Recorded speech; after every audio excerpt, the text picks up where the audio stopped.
Hello my dear friends, operator.starsky here with coffee as usual. Ali, I got like a big cup, as you can see, like it's huge. Early morning in Germany and basically in our European part of the world. Since it's early morning, I have this sexy voice, my friends. So we will have some of our usual morning news reviews. It's very good to see everyone in the chat. Schnitzifis und Totally Insane und S-Walsh Gamer and Coffee and Lars and Grant, Sally, Katya, hello, good morning, Technical Fool and Totally Insane. And Warwick and Lucky Strike, you're not first, I'm sorry. And Corny and Shayna and everyone else. So good to see you, my friends.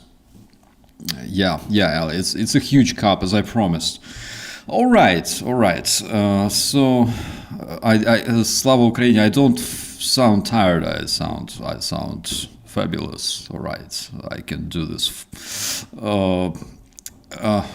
Fry all day, right?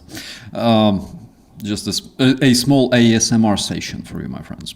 Okay, let's start with the news. Good morning to beautiful Sweden, Linda. I hope everything's fine. Ian,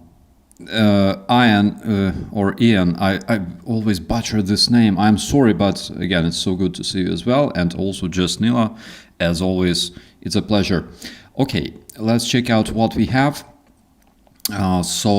First message coming from Tusk, Polish Prime Minister, who said that the negotiations between Zelensky and President Trump actually brings us to an only conclusion, that the solidarity of Europe and Ukraine against the Russian aggression nowadays is probably the most important than any time before, I believe. Threatening news coming from the terrorist federation, where it was reported that Russia is expanding the key air base that is used to strike Ukraine.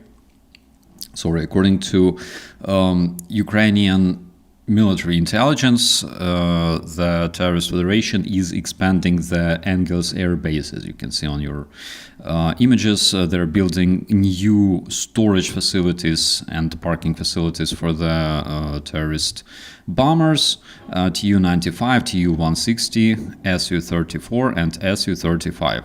So what does it tell us? It basically tells us that the terrorist federation, instead of preparing for peace talks instead of all that shit.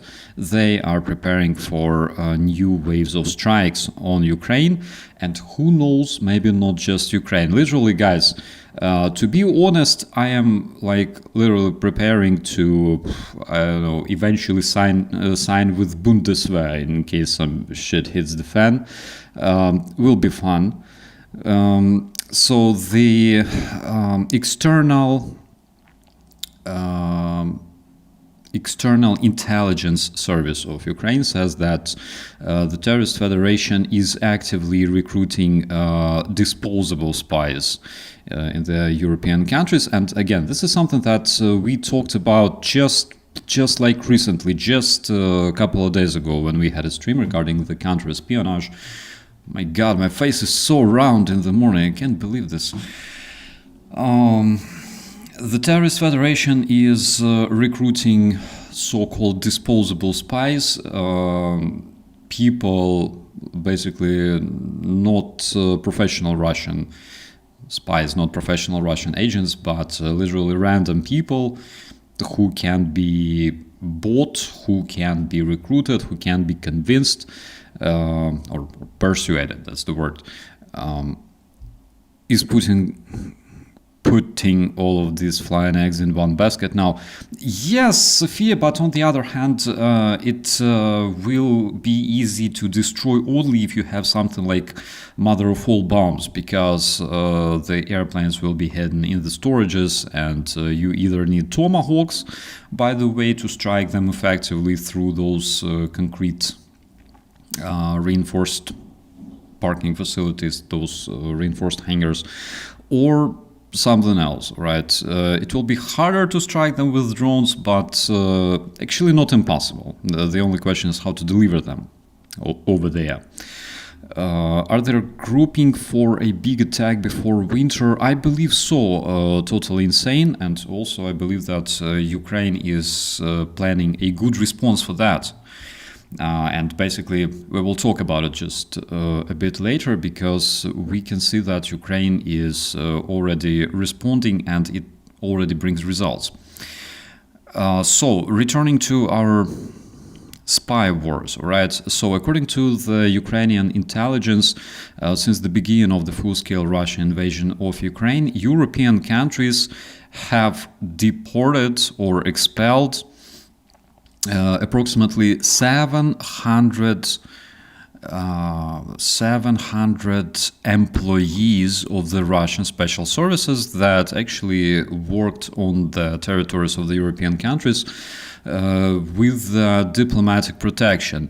The biggest number was expelled from Bulgaria, 82 people, orcs.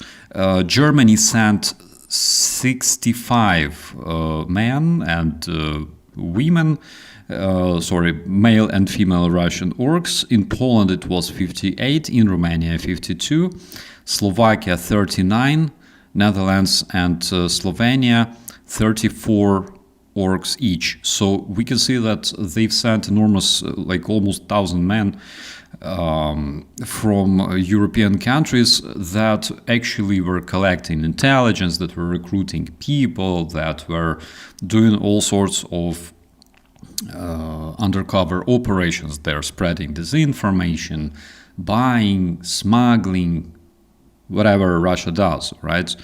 And because they lost so many professional Russian spies that were actually trained, prepared for their missions and things like that, not only like smuggling different illegal things, but also parts, details for the Russian weapons, for Russian aircraft, different components.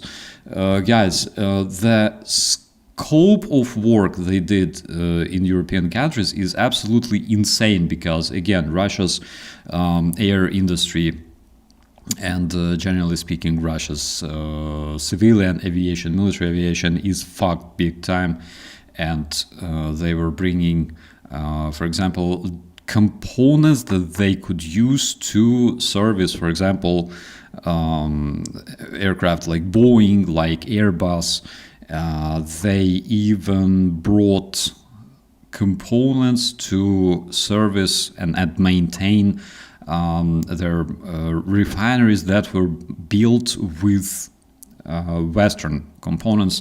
A lot of those Siemens parts that we talked a lot, I believe this year and previous year. So they are snatching, smuggling, buying, bribing, conducting reconnaissance and things like that. So those 700 people were expelled from Europe, and now what they do, according to the Ukrainian external intelligence, is basically now they are recruiting the so-called disposable agents among the civilian population of the European countries. There is something like 500 million people living currently in the European countries, and you can understand that it's actually very easy to recruit a lot of spies, especially considering that the people that are recruited, they are not necessarily, they have this, Vatnik mentality. Basically, it's people that are very, very easy to persuade, to buy, to bribe, to manipulate, to blackmail, things like that. And Russians do it professionally because Russians are known terrorists. So that's one of the threats that, again, I wanted to concentrate your attention at. It's very important to remember that Russian terrorists literally have departments of people specifically working on recruiting people like you, my friends. It's very important to remember, and very important to know how to react to this. All right. So we have a new update on the Russian gliding bombs, because in Lozova, it's Kharkiv Oblast, it was reported that the Russian terrorists used a gliding bomb that made 130 kilometers and hit the target. So the target, as you can see, is, of course, I don't know, NATO military base, right? Not really. It's a civilian house, of course. That, of course, it wasn't direct hit, but we can see that the roof was literally blown away by the explosion, and it's a new, I would say, anti-record, because previously the gliding bombs were known to be able to fly approximately 70-75 kilometers, and now the Russian terrorists have increased the range of those gliding bombs almost twice. All right.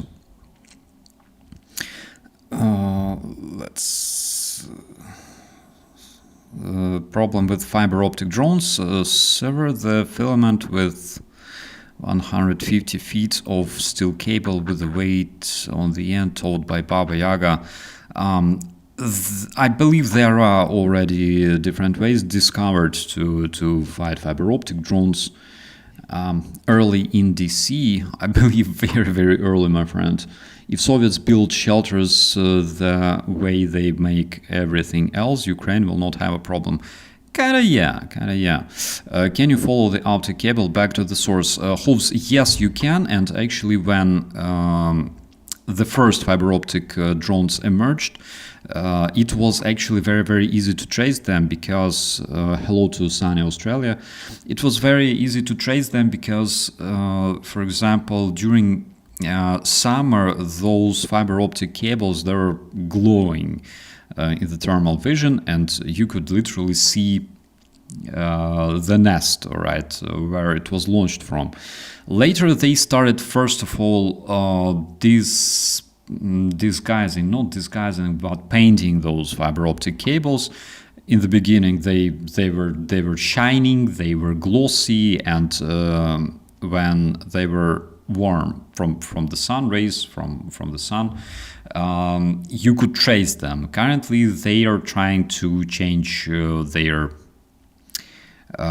appearance, so they paint them in darker colors, so and also they're not so glossy anymore. And Still kind of possible to trace them using, for example, thermal vision, but doesn't work all the time, especially because those fiber optic cables are so thin nowadays. What else? So yeah, we have a new problem with those gliding bombs because they became very dangerous. They can glide much longer distances, but again, Ukraine is testing new interceptor drones that can actually find and intercept those gliding bombs in the air. And the testing of those bombs was actually, I believe, is like finishing around this time.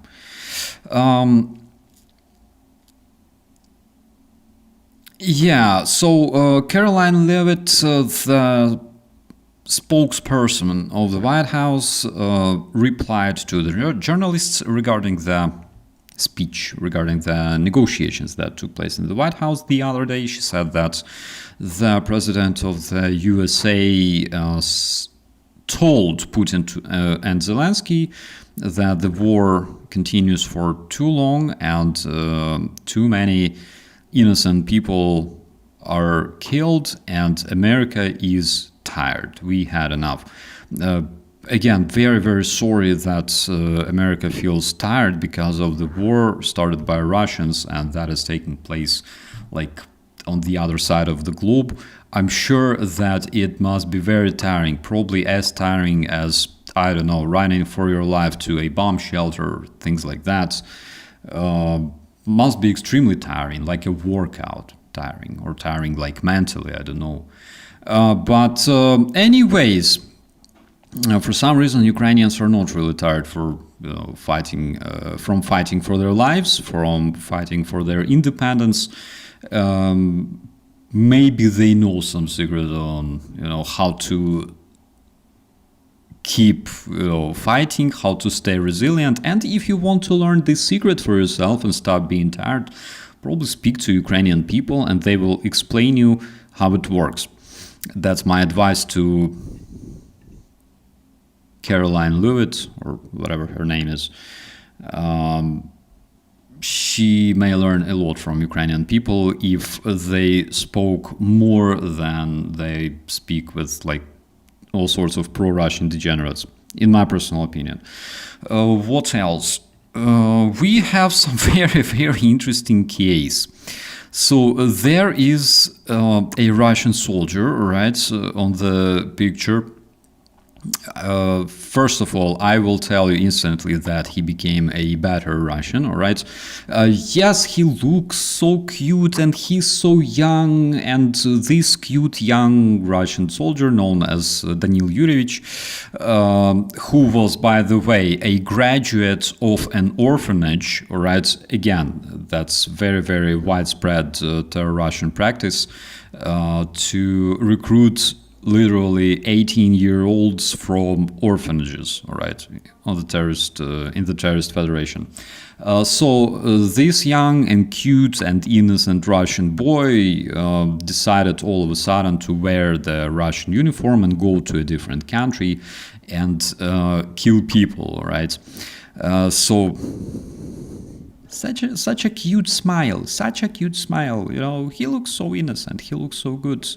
And then someone, massacres people in Bucha, for example, right? So what we know about him? First of all, he got captured, all right? Initially, when he signed contract with the terrorist army, he was captured as a prisoner of war.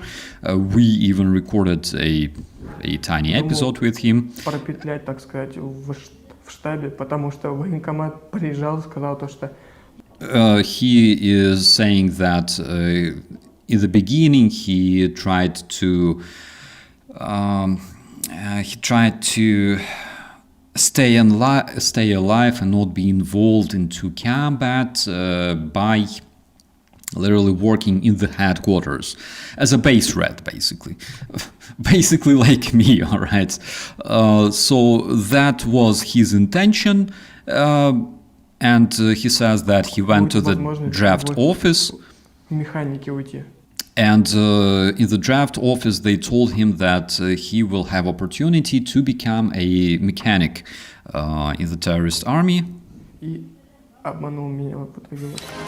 And he says, they fooled me. They fooled me so bad. Oh my God. Like, generally, when you wear a military uniform and sign this tiny piece of paper called contract, that, by the way, nobody forces you to sign. That's your very own decision, right? Nobody literally takes your wrist and makes you sign the contract. Generally, you have to do several actions, right, to do that. You gotta wear your fucking pants, you gotta go outside, you gotta go to a tram in your fucking Ust-Pizdysk, go to the draft office, knock on the door, alright, stand in the queue, knock on the door, go to the dude, talk to the dude wearing a military uniform who will explain you that, dude, you will become like a part of the strongest army in the world, the most professional terrorist Russian army. You will have opportunity to steal your very, very own toilet from a Ukrainian family. How fucking cool is that? You will have opportunity to go to a small town somewhere in Ukraine, rape whoever you want, do whatever shit you like, and basically return home as a victor, right? And have like a school named after you. What do you think about that? And also you will have a lot of money. So basically, in order to become a Russian terrorist, you gotta do all that, right? You gotta go through this process. So he did. He got captured in the captivity. Hello, Martin. Hello, brother. I hope everything's fine. I hope your weekend was amazing, by the way. OCT, by the way. Hello, hello. So he got captured the first time, and when he got captured the first time, of course, he recorded that interview with Ukrainian journalists recorded that interview with him, where he said that I went to the draft office, I said, I want to be a soldier, but I don't want to fight. Can I have a job somewhere in the rear? And they said, of course you can become a mechanic somewhere in the headquarters. Everything will be fine.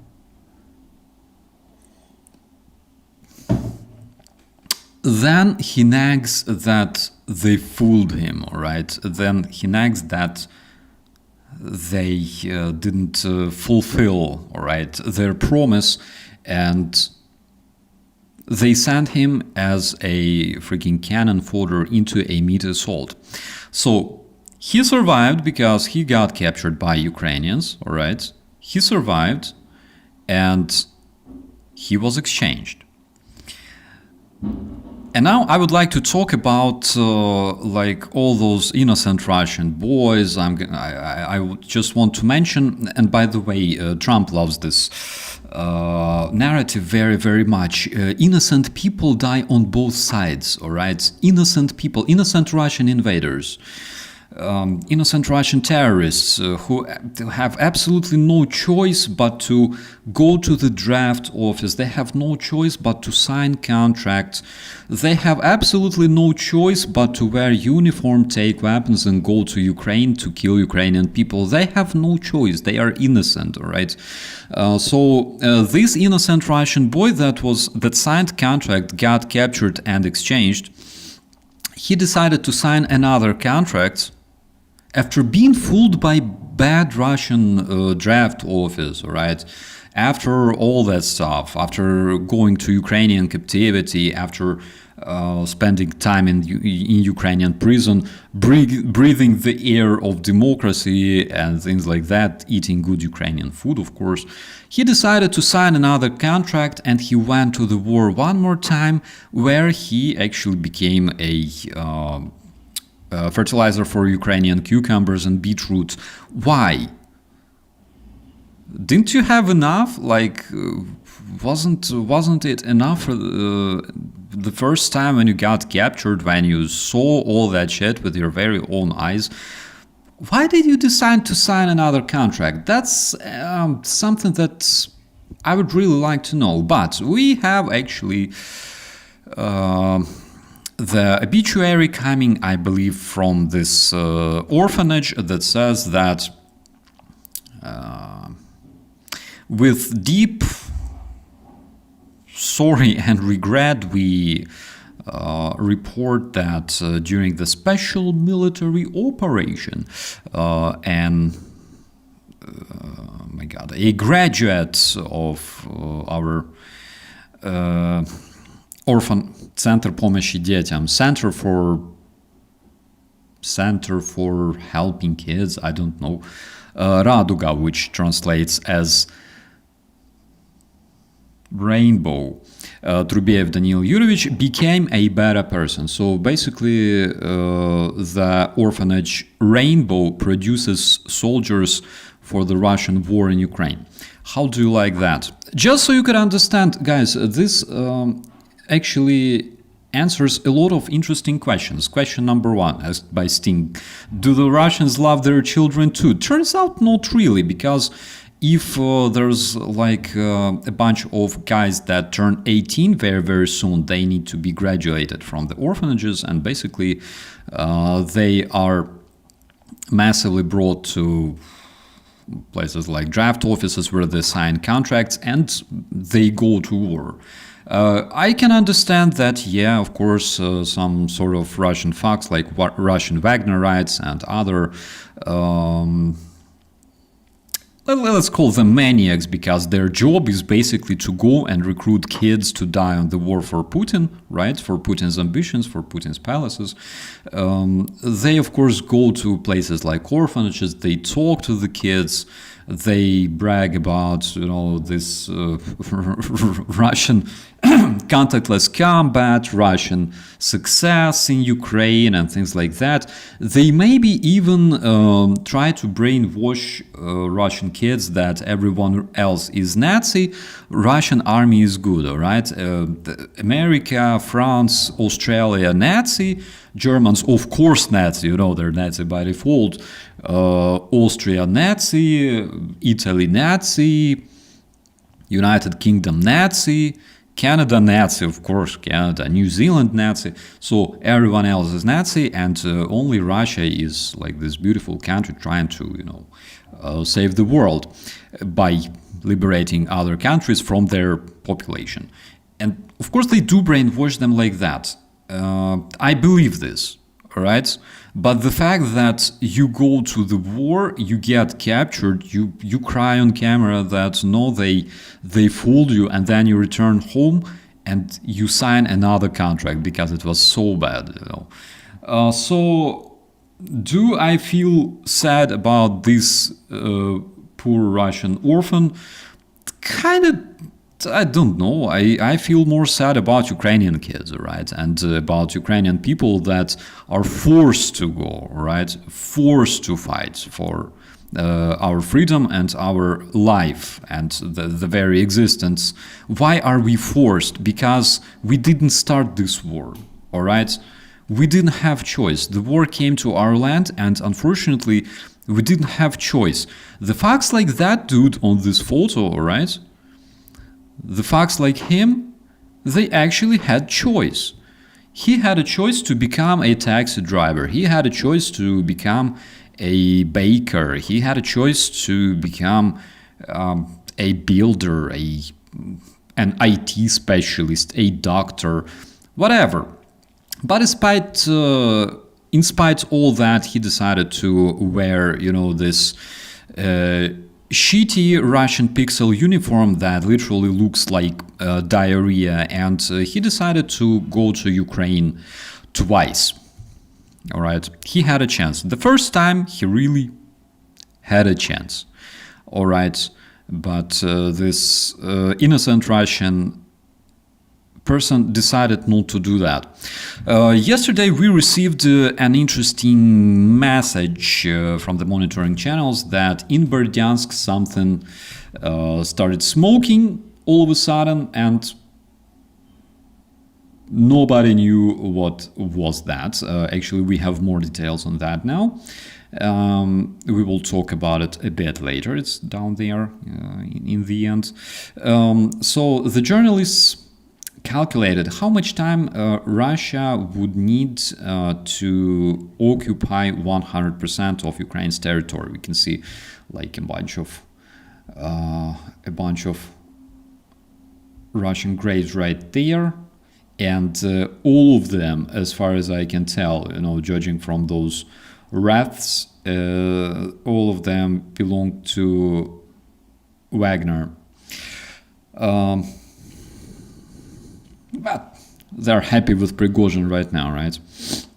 So according to The Economist, if the current tempo is preserved, the terrorist federation could occupy Luhansk, Donetsk, Kherson, and Zaporizhia before July 2030. And in order to capture the whole Ukrainian territory, the terrorist federation would need 103 years more. But again, guys, the question is the terrorist population, because if the terrorists are losing 1 and 3 millions in 3 years, that makes it roughly 30 millions before the end of the next century, or approximately like that. All right. So in 2125, they would have 30 million less. But what is 30 million people in Russia today? That's basically their whole working population. All right, because besides that, they have a bunch of kids, a lot of older people, and that would be a disaster. Can Russia do that? Of course they can. And basically, I think that's exactly what they are prepared to. So despite the big-scale summer offensive along the whole line, the Russian troops could not reach their goals, and they only captured 0.4% of Ukraine's territory during their massively advertised summer offensive. And friends, that's besides the fact that they were also recruiting people from Cuba, people from North Korea, people from Asian countries, people from Iran, people from Africa. They invited a lot of mercenaries in order to reach at least some of their strategic goals, but basically they failed. And those 0.4% of captured Ukraine's territory, which is, by the way, at this very moment, I'm talking about the controlled part of Ukrainian territory, is approximately 500,000 kilometers, right? 500,000 square kilometers. So considering that fact, of course, for people who can think, who can analyze, all right, who are sober, who have a little bit of logic, they can tell you that it's probably not that much, all right? Like 0.4%, it's probably not that much, especially considering like the vastness of Ukraine. At the same time, we can see that Putin is still convinced that they have strategic advantage, that they keep steadily advancing, and this is exactly what he tells to Trump. He says that why should we negotiate peace if we are advancing, we are acquiring territory? Why should we stop? Everything is going good. Everything is going according to the plan. All right, so that's just so you could understand why Putin will not even consider negotiating unless his troops don't have fuel at all. Right. Starsky, have you seen footage of the North Koreans operating drones in Sumy? Yes, Adam, actually we showed that one, I believe 2 days ago in some of the streams. Morning stream, evening stream. something like that. 0.4% without breaking through the Ukrainian front line. Kinda, yeah. So we are talking about the front line that is as long as approximately 1,500 kilometers, all right? That's fucking huge. And imagine if they make a step, all right, along the whole front line. That will be literally what they achieved, all right, during their summer offensive campaign. Alexander, moin. Wie geht's? Alles gut? Good. So what else do we have? We have several pieces of footage coming from Novokuybyshev Russian oil refinery and also the Russian gas processing facility in Orenburg. We have reports that there were massive explosions, fires, of course, fireworks, happiness, and joy brought by Ukrainian drones. We know that they're good Ukrainian drones. And the dude says, I hope it will not stink. Dude, did you see yourself? Oh my god, I hope it will not stink. Motherfucker. The Russian is concerned that, something might stink. Fix your fucking sewer, dude. Yeah, we have this massive cloud of smoke coming from the Russian refinery. Novokuybyshev oil refinery is actually very big. Just so you know. What do we have here? God, I enjoy my voice in the morning, my friends. I can do dubbing for movies,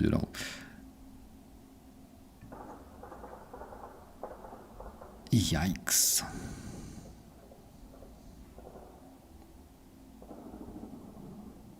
Interesting.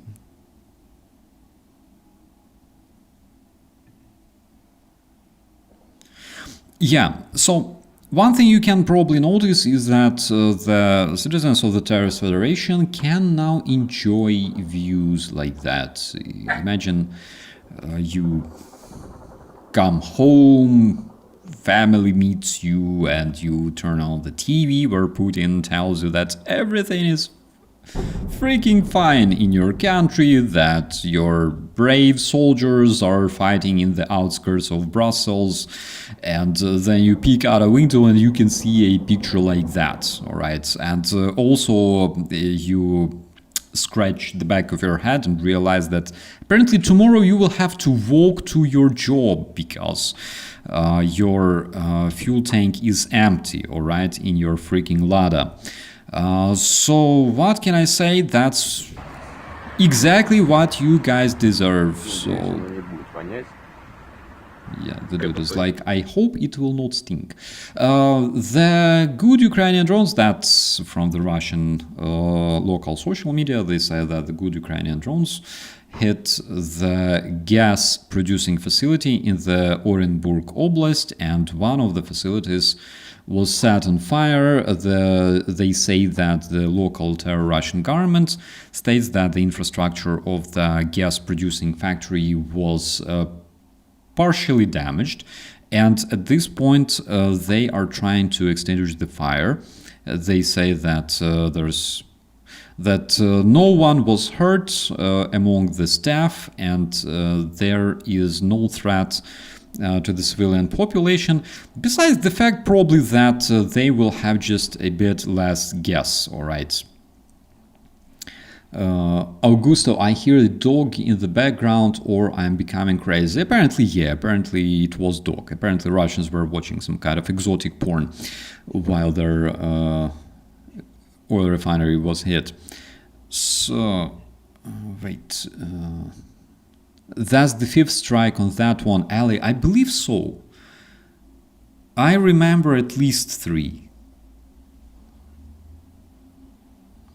So, let's check out the rest of the news, all right? Because generally this stream, again, will not be really long, and you guys also have things to do, so I will not keep you occupied much.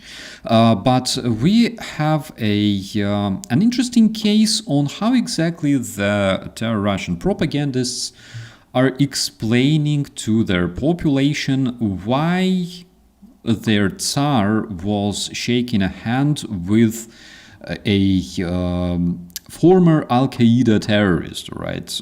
Because when Giuliani came from Syria to Russia and he had a meeting with Putin and they shaked hands, a lot of Russians actually asked themselves, all right, why do you shake hands with the dude you were calling terrorist? Solovyov was calling terrorist. What the hell is happening, right, in the terrorist federation? Like, my father died in Afghanistan fighting against Talibs. Now you're inviting Talibs to Kremlin. What the fuck? Or like, my brother from Wagner died in Syria, and now you invite that Syrian terrorist to Kremlin. What the fuck is happening, Tsar? Explain to your stupid population. Why are you doing this? Okay? Why are you betraying us? And Russian propagandists are now explaining to their population in the social media why you should swallow that and why you should be happy. So Anastasia Kashevarova, with almost 250,000 subscribers on the Telegram channel, again, one of the known Russian propagandists, he says, terrorist Giuliani, which was fought against by our guys from Wagner, our Air Force, our special forces, he is in Moscow, like official guest president of Syria, which basically causes all those traffic jams because the roads are closed and stuff like that. He is shaking hands with our president. Everything is provoking. Oh my God! Everything is provoking. Let's call it big butt hurt. All right. Among our guys who were fighting with those, against those terrorists.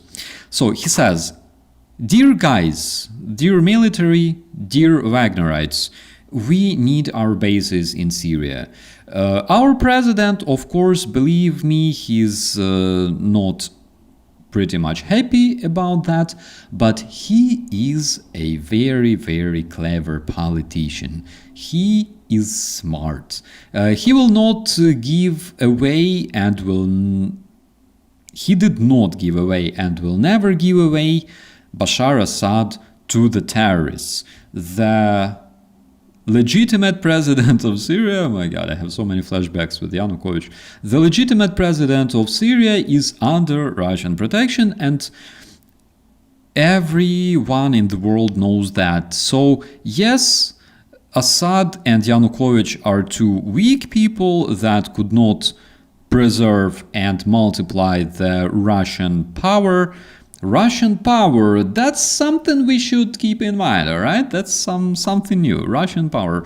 But we have such thing as geopolitics, and we need to negotiate with those who have power right now. So you can see a very, very interesting example of Russian propagandists actually involved in explaining to the orc population of the Terrorist Federation why they should understand and forgive their Tsar, who shakes hands with terrorists, that, by the way, they openly call terrorists, all right? Like terrorist Giuliani and stuff like that. They explain to the Russian population why they should do that, because Putin is a smart politician. He's smart, all right? You are fucking white trash there sitting in your izbas, in your outhouses. You are white trash. Your job is to fucking go and die for him, alright? But Putin is smart. Trust him. He's very smart. He's clever. Alright? Your ruler is basically like his god. He's Übermensch, okay? Trust your god, alright? Trust your king. That's curious, but again, like this cult of divine rulers, fucking nothing new about that, seriously. Of course, to us, this looks absolutely funny and cringy because like Russians are explaining to their population why they should just swallow the fact that Putin is now inviting all sorts of terrorists to Kremlin. Guys, if you told Russians like several years ago that they would be best friends with North Korea, with Cuba, with Taliban, all right, with former dudes from Al Qaeda, they will be like your allies, your best friends. The Russians would be like, you fucking kidding me, seriously. But 2025, and actually they are being taught not to see anything wrong about that. They enjoy this fact, actually. Because now they understand that, they directly fight against the whole civilized world. Everyone despises them for being a terrorist scum, and that's what they deserve. So switching to other news, we have some new footage from a fire from the power substation in Berezniki. Berezniki is in Perm. So because of the fire that took place on the substation, a bunch of citizens lost electricity, all right. We can see that the blackouts keep spreading across the terrorist federation. We have very, very interesting message coming from anonymous hackers, coming from Darknet, actually. So this dude, all right, this dude that you can see on your screens, who is a hacker. So he says that he actually snatched the Russians have this messenger called Max. He claims that he snatched the code, like all the code, all the program code of this messenger together with the personal data of everyone registered there, all right? So a couple words about the Russian messenger Max. Again, I think I already mentioned that earlier. So Russians built the messenger called Max. This is a messenger that is directly supervised, maintained by the Russian KGB, let's call it KGB, and all the details of the people registered in the Max, they go straight to FSB. Straight there. There is absolutely no privacy, there is absolutely no security in this messenger. There is absolutely no way to avoid providing this messenger with your personal data, because if you don't, you get blocked, all right? Only if you do, you can use it. And Russian administrations, Russian government actually forces all sorts of their teachers, everyone in the terrorist federation to basically use this messenger because they want to have control over their population. It's basically like forcefully advised, all right? Forcefully advised. Instead of the Telegram or instead of the WhatsApp and Viber and everything else, they switch to this messenger. So whatever you say in that messenger goes straight to FSB. They monitor all the shit.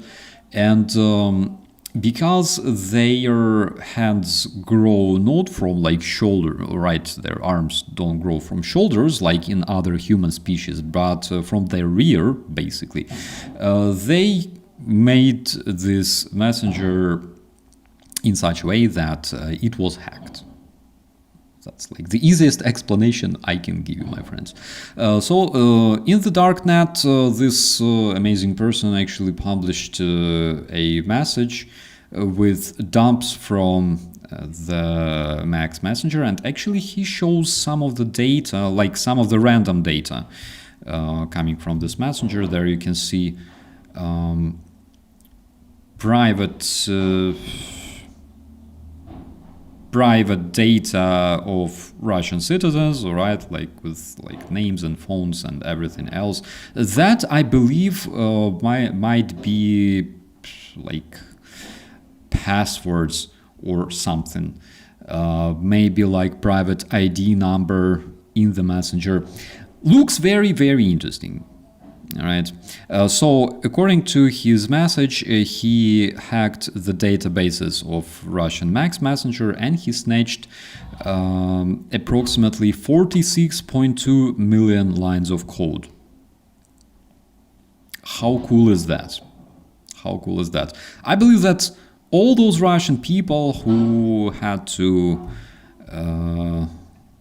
register in that amazing Russian messenger with maximum security and everything else, I bet that all of their data is in the dark web at this point, which again will probably make them absolutely fascinated.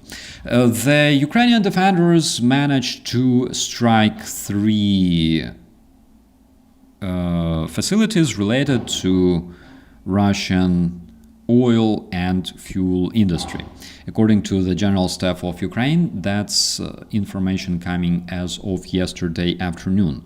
They say that on the night on 19th of October, Ukrainian defenders managed to hit Novokubishevsky oil refinery in Samara. They also managed to strike Orenburg gas processing facility, and also they had a storage base in Berdyansk. Yeah, so that message was actually confirmed. They say that they managed to strike one in Berdyansk. Berdyansk is a city on the temporarily occupied territory of Ukraine.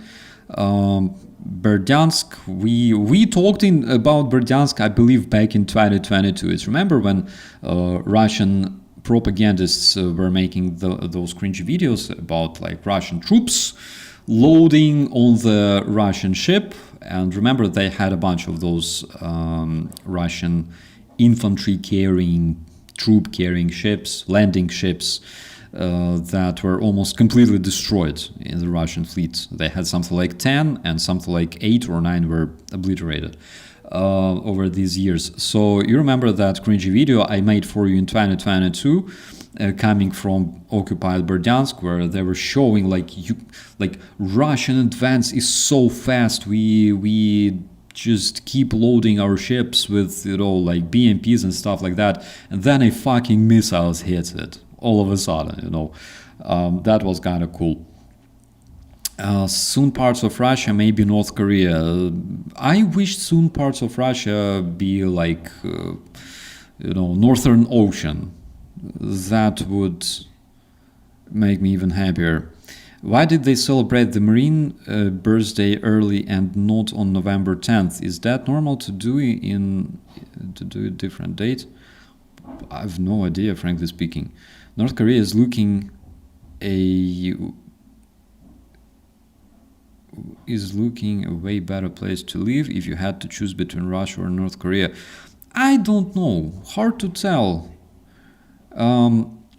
Because no matter where you live in Russia or North Korea, you cannot actually call it life. All right.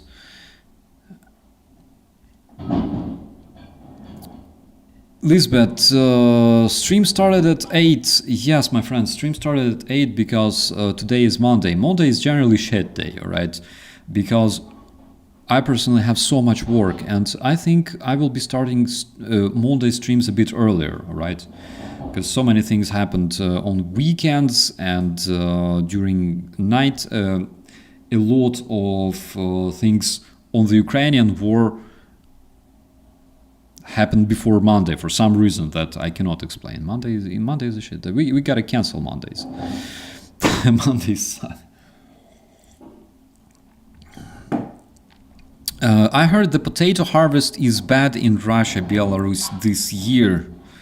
I don't know about that one, but I believe it doesn't matter what kind of harvest they have in Russia and Belarus, because life doesn't improve from that. It doesn't matter if they harvest potato, if they harvest fish, if they harvest birds, like it doesn't change anything. Life there basically sucks. It doesn't exist in those parts of the world. It's still shitty, all right? No matter what you harvest, even if you harvest diamonds, all right, in Russia and Belarus, doesn't change anything. It's not a proper place to live, all right? Deco, hello, greetings to Romania, and Michael, also hello. It's better time for me, way over here, 9 time zones away. Oh, one more than Ali. All right, 9 on planet. I will keep that in mind. All right, at least on Monday we'll be streaming a bit earlier. Guys, let's continue with the news. We have just a few more updates. We can see this amazing map of the Russian fuel crisis. Let me turn off my ugly face. All right, just so you could see it better. All right, so what we have on this infographics is basically, let me turn off this either, is basically reports on reports about the Russian fuel shortages coming in weeks. The darker area is the earlier reports. The brighter area is the latest reports, all right? And from these infographics, we can pretty much tell that the fuel crisis in Russia is observed in almost all the oblasts of the Terror Russian land.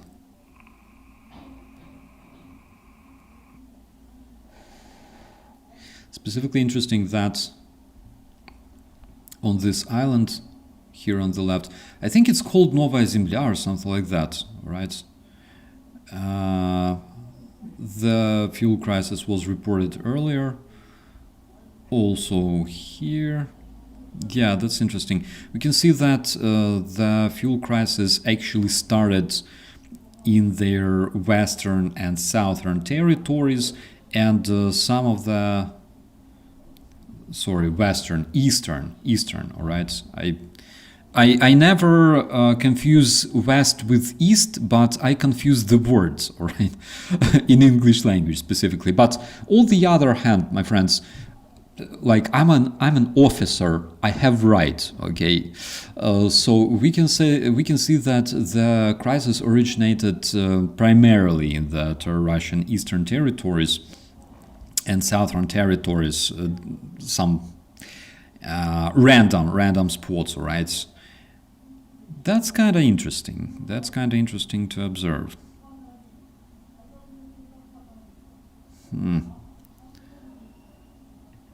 So the Terror Russian fuel crisis is growing. Of course, we cannot be more happier, all right? What do Russians actually think about that? Problem number one that the Russians are facing at this point is that they basically need fuel not only for their cars, a lot of them need fuel for their generators. Prime flags an officer with the map, run for your life. They need fuel for their generators as well. They need diesel for their generators, which they don't have much though at this point. And as we could observe in the previous episodes from different Russian commentaries and interviews, actually at some of the gas stations they're not even allowed to fill their canisters and use that fuel, right? Will aviation fuel be also in short supply? I believe so, because generally aviation fuel is produced on the same facilities as automobile fuel. But on the other hand, aviation fuel is not used in such quantities, all right, as automobile fuel. So we see that the demand for the automobile fuel is much higher. Civilian aviation, general aviation, all right, general aviation in the Terrorist Federation is basically a joke. I don't see much people flying there, generally speaking. Only like very, very rich people, but very, very rich people in Russia primarily live in somewhere in Miami, all right? So not many GA aircraft are flying at this point. Jets, passenger jets, airliners, kind of do. They go to like Egypt, Turkey from time to time, whatever, Sochi. So they go to those countries, but again, not at the extent that they had, for example, in 2021. 2021, Russian aircraft would go around the world easily. 2022, they're fucked. They were fucked, and they were also promised big problems because nobody would provide their aircraft with proper maintenance. Boeing and Airbus said basically, Russia, fuck you. All right. Aviation fuel is low-grade fuel. It's being tapped at the lower stages of the fracturing columns of refineries. Yes, again, I believe they have storage for for aviation fuel. I actually gotta learn this more, but I believe that the demand for the automobile fuel, the car fuel, is much bigger, and that is why they will have much problems with those. So, does it mean that Jellyfish? Hello, good morning to you too, my friend. Does it mean that their aviation will start flying less? Maybe. On the other hand, how much aviation are we talking about? Basically, they lost half of their fighter jet fleets as of today, let alone helicopters. Bombers, well, probably they will keep stockpiling whatever fuel they have for their strategic bombers, so they will keep flying. But on the other hand, actually your question provoked another question, all right? If they had more fuel, would we see their aviation flying more frequently? Because maybe that's one of the reasons why they're not only strategic aviation but also attack aircraft. Why don't they fly so frequently, or as frequently as they could? Who knows? That's very interesting, actually. But one thing for sure is that we will not see Russia growing stockpile of their fuel. We will see Russian stockpile of fuel actually shrinking, right, with the time, because Ukraine keeps striking them. And we will see more and more of those strikes. That's a tendency that will continue all the way into 2026, maybe even longer.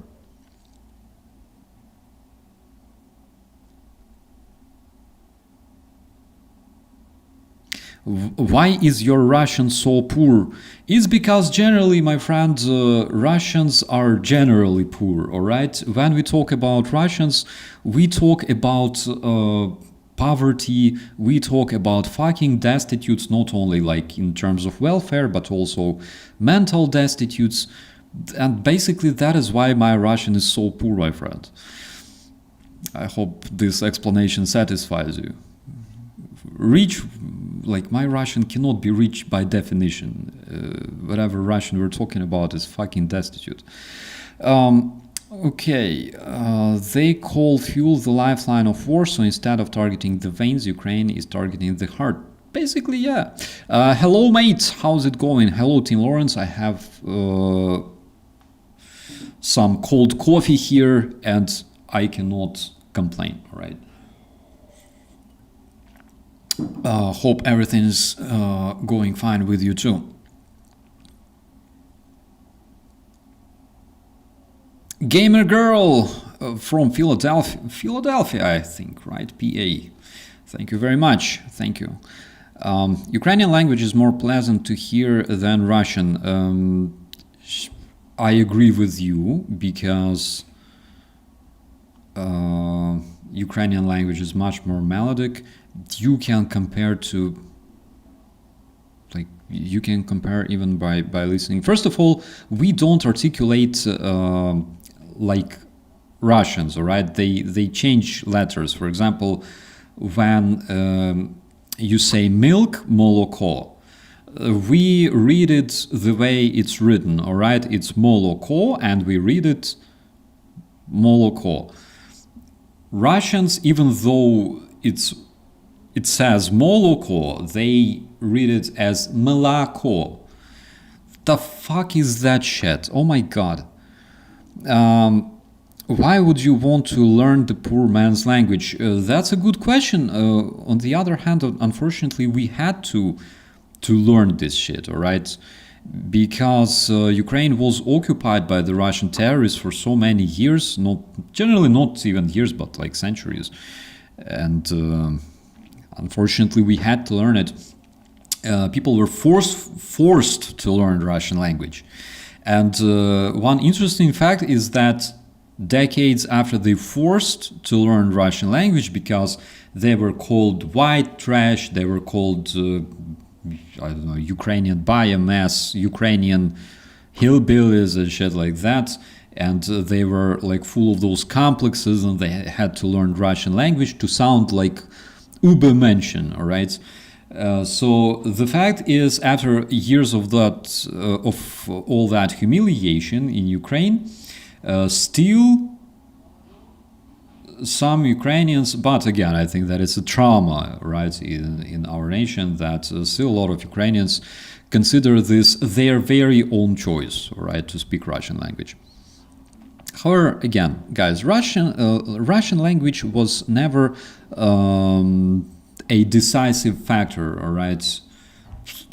Who cares? There was a bunch of guys speaking Russian language fighting in the armed forces of Ukraine. Only imbeciles like Douglas MacGregor and other pro-Russian propagandists who explain that Russia is actually protecting the rights of the Russian-speaking population in Ukraine. Only they can believe that language actually defines something, all right? Like, if you are a member of British Parliament, for example, you will not really risk of going into the same bathroom with I don't know, a guy from Ireland, all right, in Belfast somewhere, because like language doesn't mean much in this case.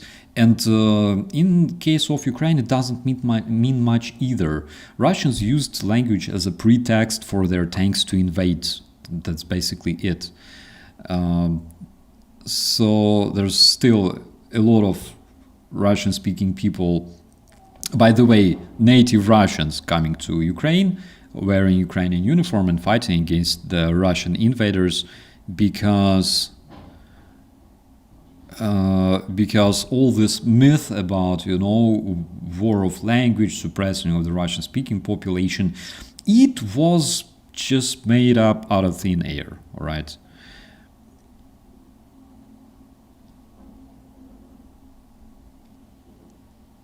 Are you going to switch to the Latin alphabet? Frankly speaking, I don't mind at all, alright? That would remove so many fucking problems.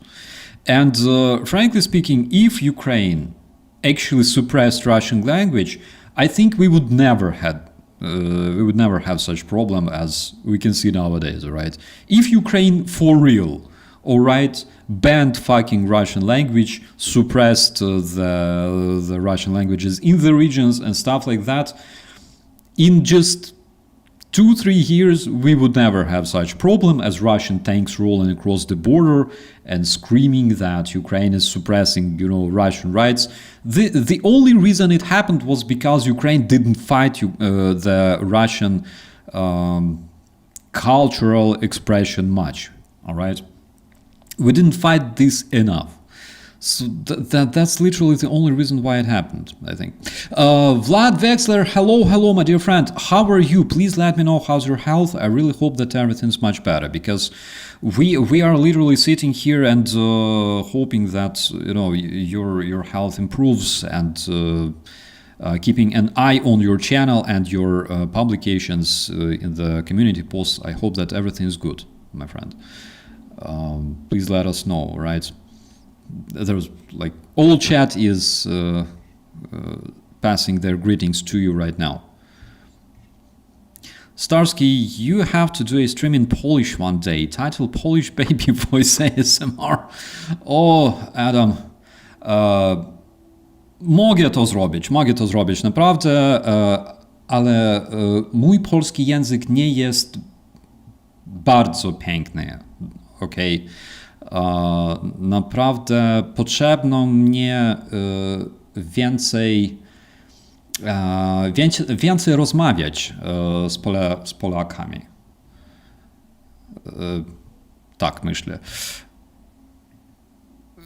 And generally speaking, because currently I'm residing in Germany, I would also rather learn German more and practice German, because that's something that I really want to try.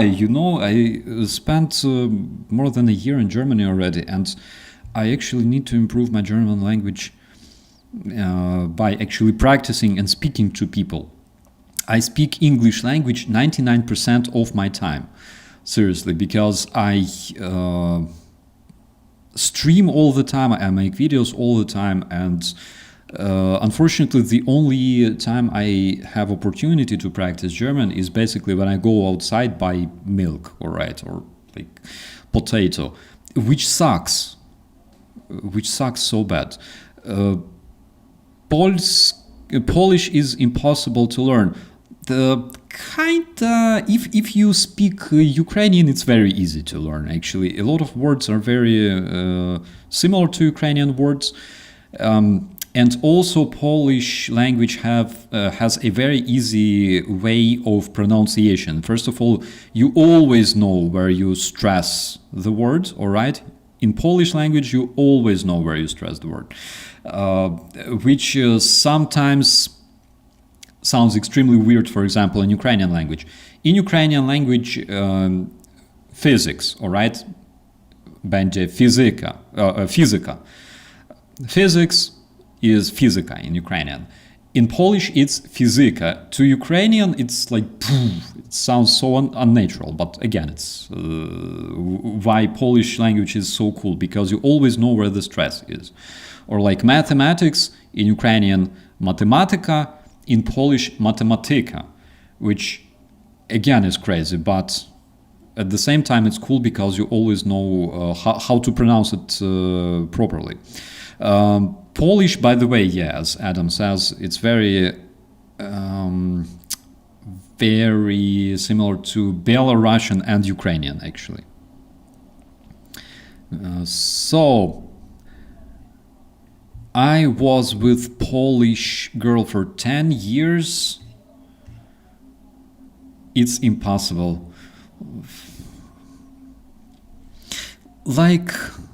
I'm Ukrainian, you say it how it reads. Yeah, that's the beauty of Ukrainian language.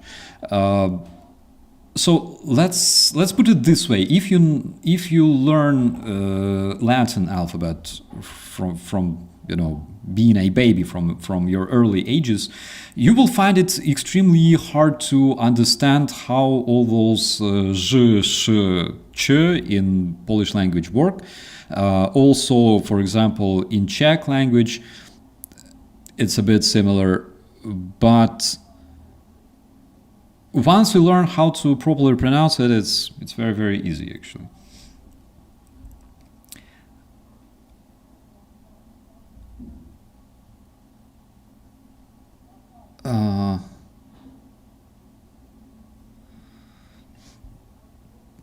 All right. Navajo was used in the Pacific, Japanese. I remember that one. Actually, Russians had their propagandist, Katenkov, some motherfucker, actually showing some of their indigenous dudes working as a communicator on the radio during the invasion of Ukraine. I believe a couple of years ago, they showed one of them, and the dude is like, it was actually so racist because there's this dude coming from like middle, not even middle, I would say like deeply Eastern Russia, right? Sitting with those headphones and talking, and the dude is like, like literally tapping his head as if he's like his pet monkey or something. Like, look at that, we are using those to share our communications so nobody can intercept them because only like 5 people on earth speak this language.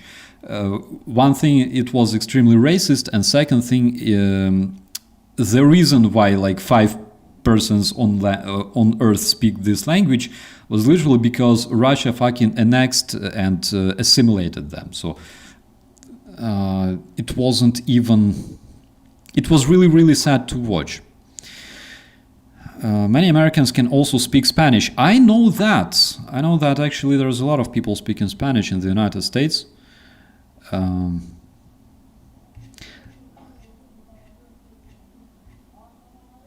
Let me see if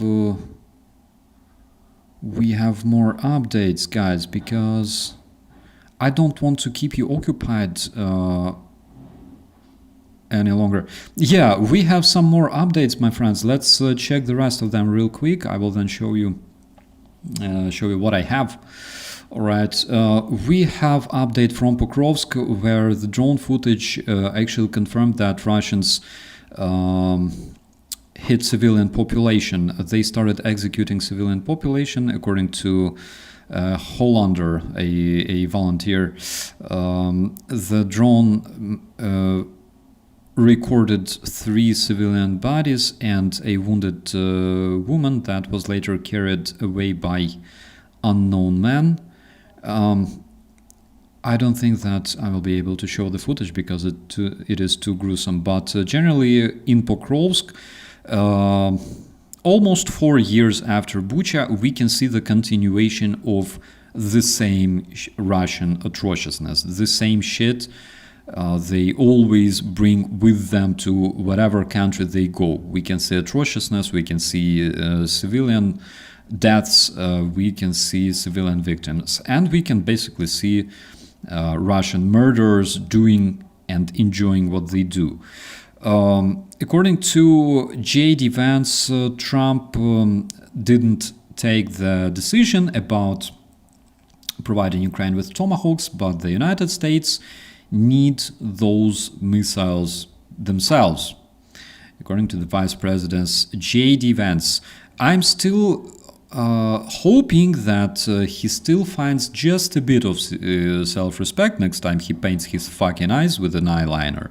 I still hope that he finds just a bit of self-respect to fucking apologize to Ukrainians for what he said about Bucha. And actually it would be really good if the fucker himself could go there and bring flowers to the memorial on the place where those bodies were found. I can show him the way. I brought a lot of journalists there myself.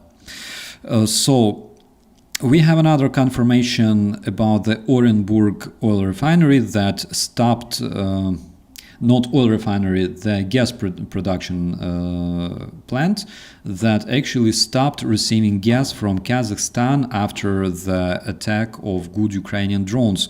The Ministry of Energy of Kazakhstan confirmed that due to the strike of the good Ukrainian drones, the emergency emerged at the Orenburg gas producing factory, which resulted in this factory temporarily stopping receiving the gas from the Kazakhstan.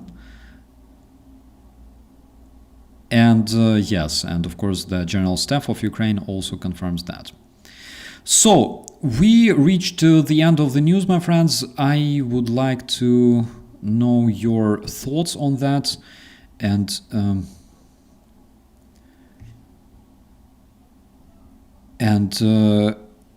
I will check out the commentaries in the meantime. Keep studying even if you need a break. It's a hard work. Genau. I will keep studying. Again, I like German language so much. This is something that I discovered in myself recently. My whole life I was never a big fan of Germany at all, until the moment I learned more about the people, about how friendly they are, how open they are. Then I went to the Museum of German History in Bonn, and like in our part of the world, for example, we know about Germany primarily around whatever happened during the World War II, prior and during the World War II. But we don't know much about Germany, specifically what happened in German history after the World War II and all the way to the collapse of the Berlin Wall. Like, we don't know much. We know a bit about like DDR, about Western Germany, Eastern Germany, like basic things, all right? Not more.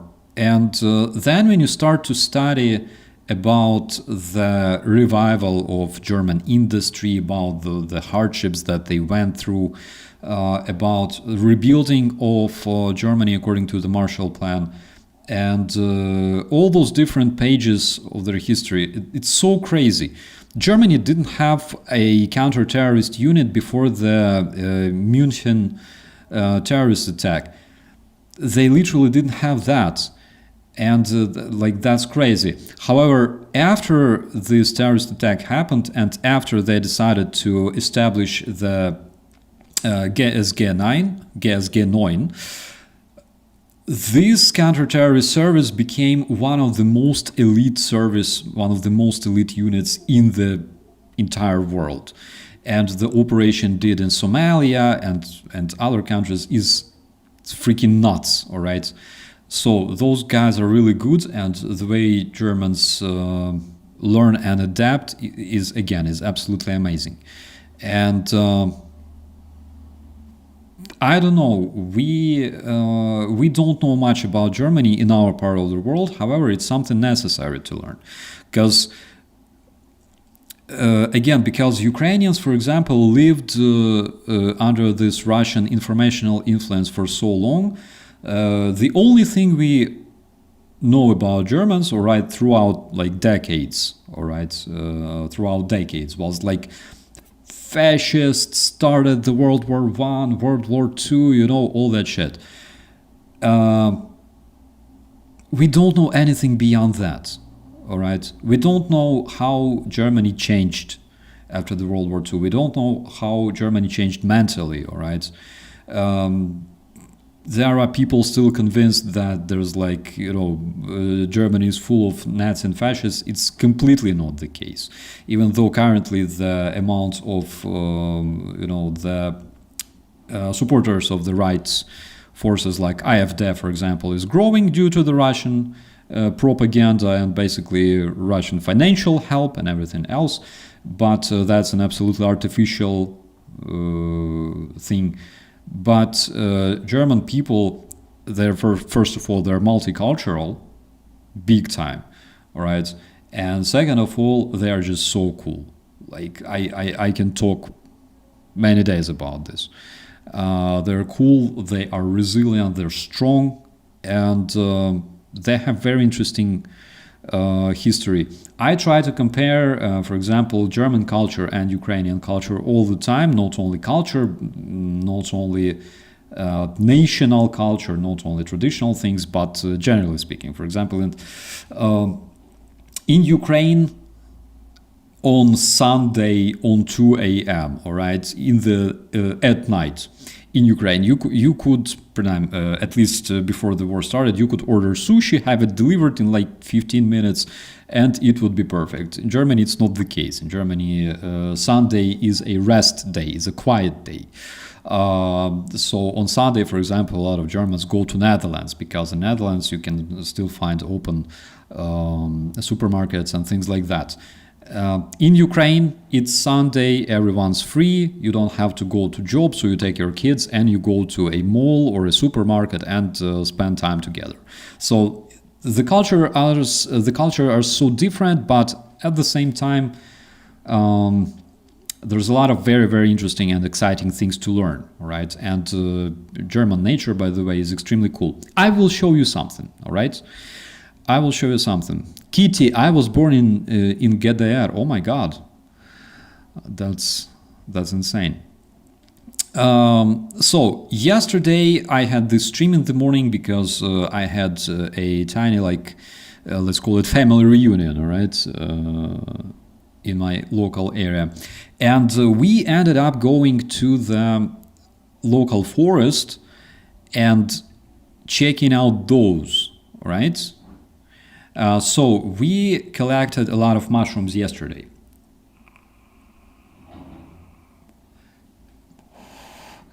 All those mushrooms were growing in a relatively tiny forest.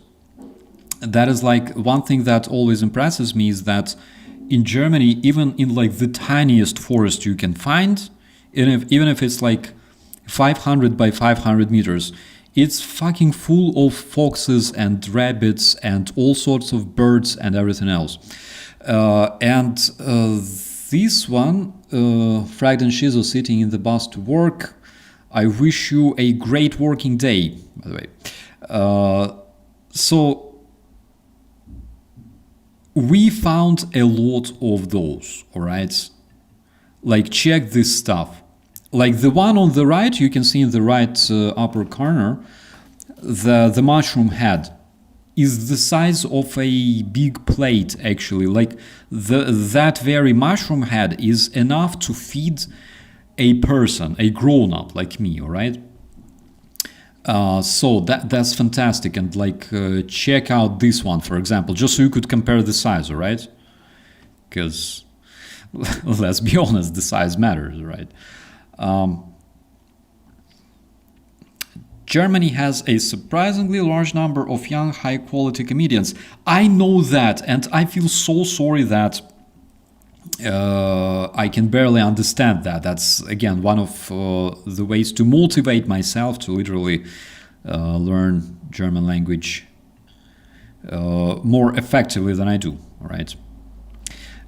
Gotta be careful picking mushrooms in some parts of Australia. What kind of mushrooms are we talking about, my friend? Yeah, but this one is really good. And we picked a lot of them yesterday, and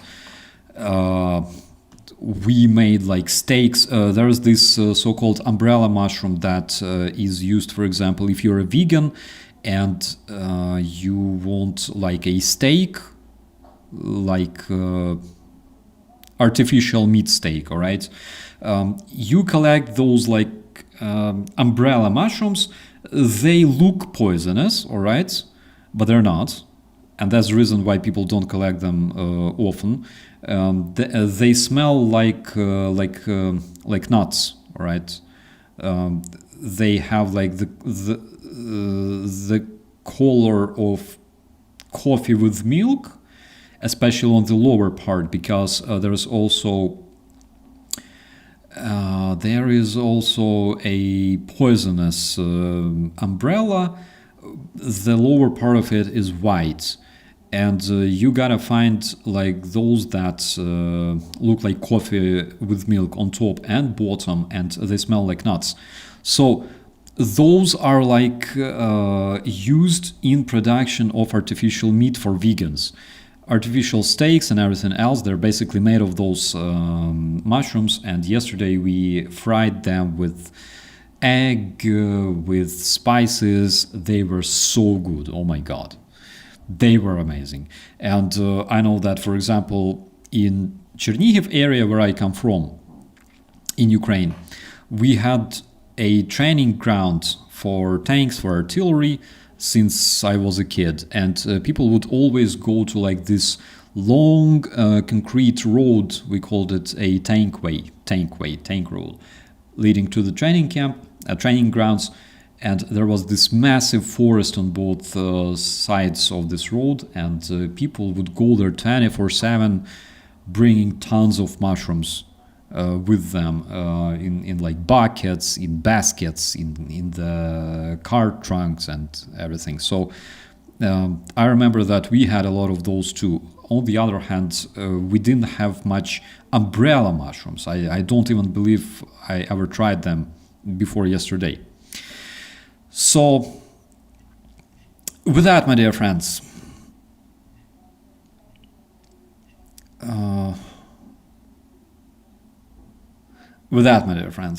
I will be wrapping up. English came from early German. They are very much similar, despite the fact that there's like objects have genders in German language, and verbs are based on that, just like in Ukrainian language, which makes Ukrainian language 100 times more complicated. Yeah, but they are very much similar, I would say, very much similar. With that, I will be wrapping this up. My friends, I will be going and having breakfast myself. Please don't forget to treat yourself with something good. Yeah, that's the way we call it, the mushroom hunting, silent hunting. When you pick a mushroom, nobody hears it screaming. Thank you so much for watching, my dear friends. I will be shutting down the stream. Thank you so much for your support. Big thanks to all the moderators. I think they can already go to bed. All right. Ali, you deserve this, my friend. Thank you so much. Big thanks to Katie and Newman and everyone else. And big thanks for watching, my friends. We'll see you later. Maybe even tonight, but I'm not sure.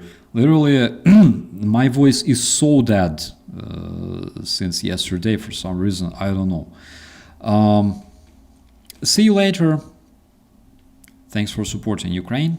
And as always, be safe. Bye-bye.